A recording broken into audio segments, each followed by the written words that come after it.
Hello, everybody, and welcome to the AAMDSIF podcast for patients. My name is Julie Powers, and I'm with the Aplastic Anemia and Myelodysplastic Syndromes International Foundation. On behalf of all of the patients, families, caregivers, and friends who are listening today, I want to give thanks to our presenting sponsor, which is the Celgene Corporation. Thank you for their incredible investment into this podcast, as well as to the generous support of patients, families, caregivers, and friends across the U.S. Today, I have the privilege of speaking to someone who's very special to our foundation. Today, we are talking to Leigh Ann, who's coming to us from Atlanta. And her family has been affected by MDS across the generations and has dealt with all of it with bravery and courage. And so today, I am delighted to introduce y'all to Leigh Ann. Hello there. Oh, hi, Julie. Yeah, thank you so much for allowing me to speak with you and everyone else out there. Thank you so much for being with us. And did I get it right? You're from Atlanta, right? Well, yes, I was born. I'm a Georgia gal. I grew up outside of Atlanta. If you wouldn't mind, can you talk a little bit about your family's history with myelodysplastic syndromes, or MDS? Sure, I will. When I was to speak for myself at first, when I was 40, I found out, surprisingly enough, at a dermatologist office that my blood counts had come back a little wacky. And I thought, well, that's strange. They've always been fine before. And so they actually retested me and came back wacky again. And so then, because Emory was so close to me, went to Emory to find out more. And I'm 63 now, so see, that was 23 years ago that happened to me. And then what happened, they said, well, you'll be fine for a while, for probably about 10 years, you'll be fine. But then at the time, and certainly there have been a lot of progress, that's happened over the years, especially the last 23 years. Yes, ma'am. Because when I first found out, no one was even talking about bone marrow transplant at all. So, but of course, one of my first questions, being that it was MDS and a blood disorder, I was thinking, well, I've got to ask about my family. I had 2 wonderful sons. I've got to ask about them and see if there's any chance, that they would also end up with MDS. And of course, I was told then, there's no possible way, you won't have to worry about anyone else in your family. And so sure enough, about 10 years later, I got to the point where I definitely needed bone marrow transplant. And fortunately for me, found a gal, was very young. I can't even imagine it, around 21, years ago, saying that yes, that I would donate my bone marrow. What a generous gift. That is so generous. And it was through Be the Match, Foundation. Absolutely. Good friends. And so, in fact, she was a 10 out of a 10 match for me, and everything went well. It was done at Emory's Winship Cancer Clinic right outside of Atlanta. And so, lo and behold, I even was able to meet her and her family when she came down a few years back. We all met, and that was just wonderful. So I was really thrilled to do that. And my sons were able to come along. Oh, how sweet. But what ended up happening with us is, I would say probably, I guess 5 years after my transplant, lo and behold, my youngest son was facing the same thing. So he ended up having bone marrow transplant, a lot of the same doctors that worked with me at Emory. And he had to have bone marrow transplant, but he had more complications than I did. So he still goes to Emory fairly often. I know he'll be glad one day when he doesn't go as often, but he goes fairly often to Emory. My goodness. When was his transplant? It would have been now going on about 6 years ago. Wow. Your family has really had, and this is the same son that initially those doctors said there was no chance, right? That any of your... Yes, correct. And this would have been when I was 40, so we're talking a lot of years ago now. Yeah. And so then, in fact, what was kind of crazy in a way is, while my son was having transplant and we were at Emory very often, because he like I did, we both became very, very ill with other unusual things Right. because our white counts were so low. Goodness. So I had been dealing with him in the hospital for about 3 months. Then my mother finds out that she has MDS at the same time. So I was going back and forth trying to help, my father. Thank goodness, because they had helped me a lot while I was so ill. And so trying to help my parents deal with their health issues, plus my son with his health issues. So needless to say, it was a lot, for all of us to deal with.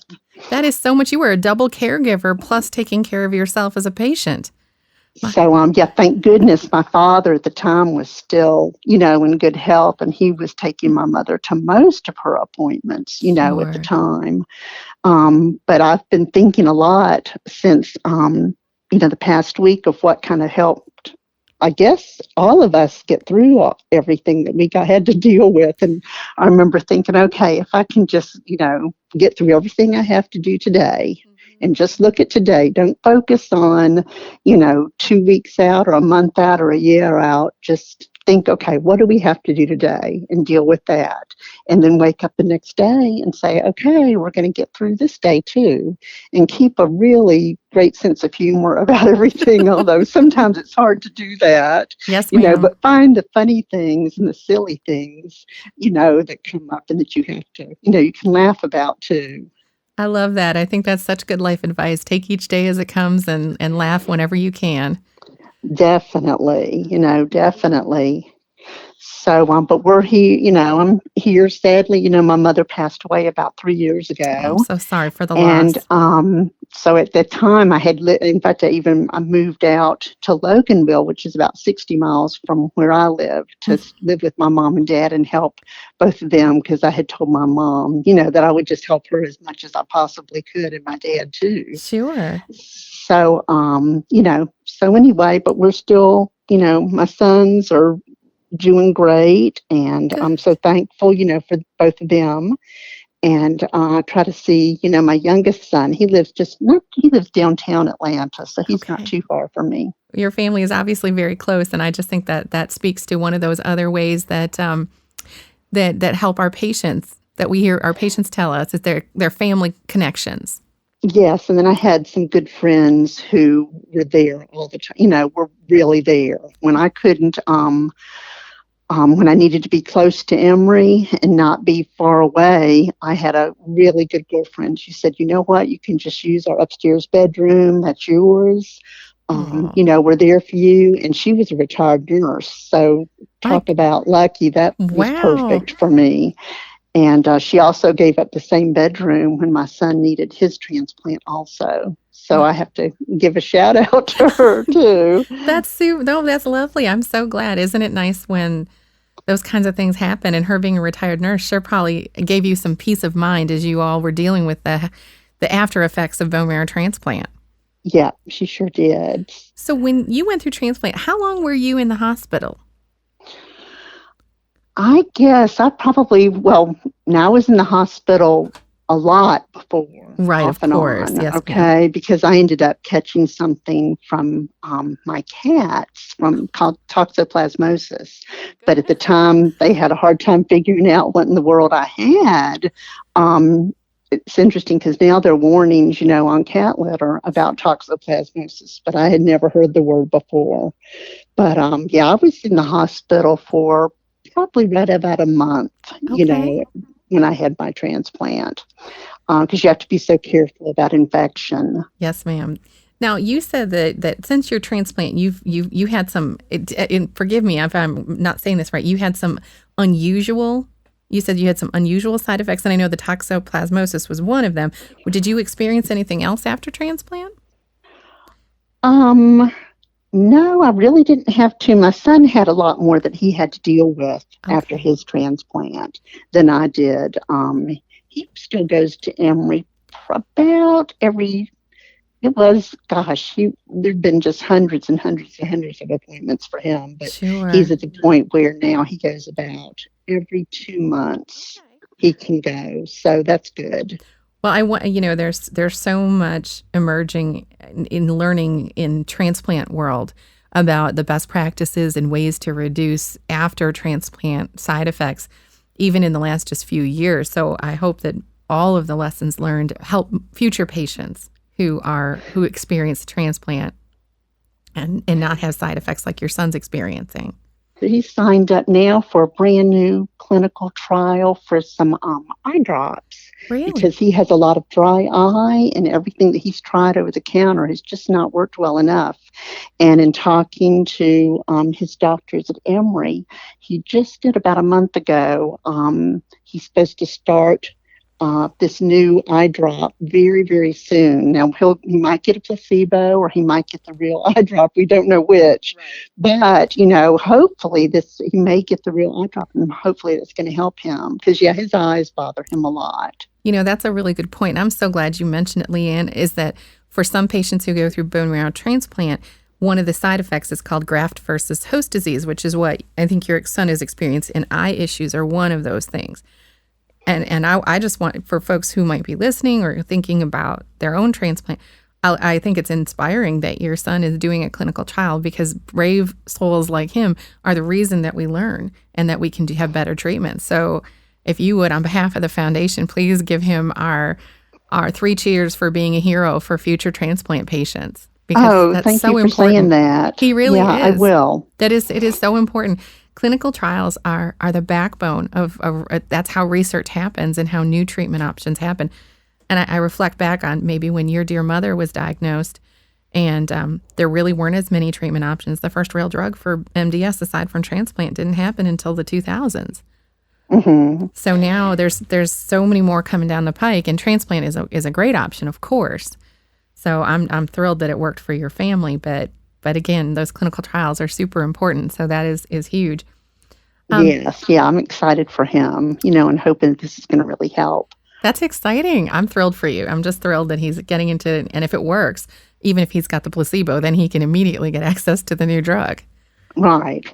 That's a great way to look at it. Yeah. So again, please give him our utmost regards for that, because that's super cool.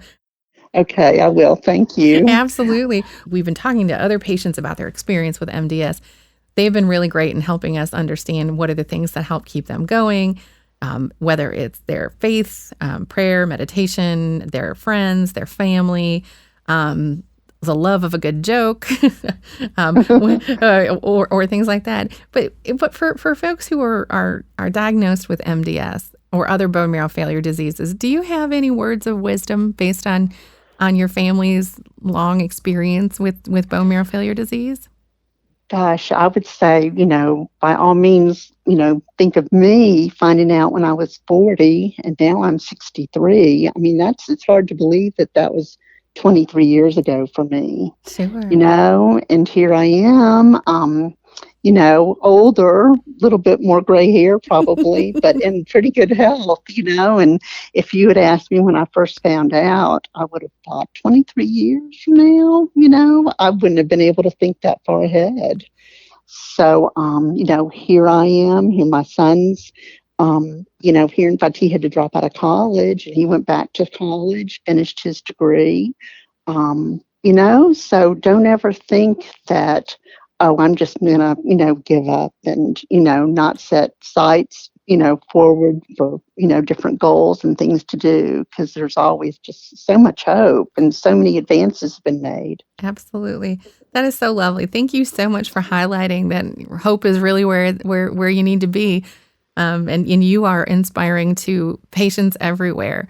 So thank you. It's an honor to speak with you today. And I want to say thanks to you and your family and all that you've done. You've been a volunteer with us, and you've been kind enough to guide and support other patients who are going through MDS as well. So we're just really grateful to have you on our team, and we wish you another 23 years or more of continued good health.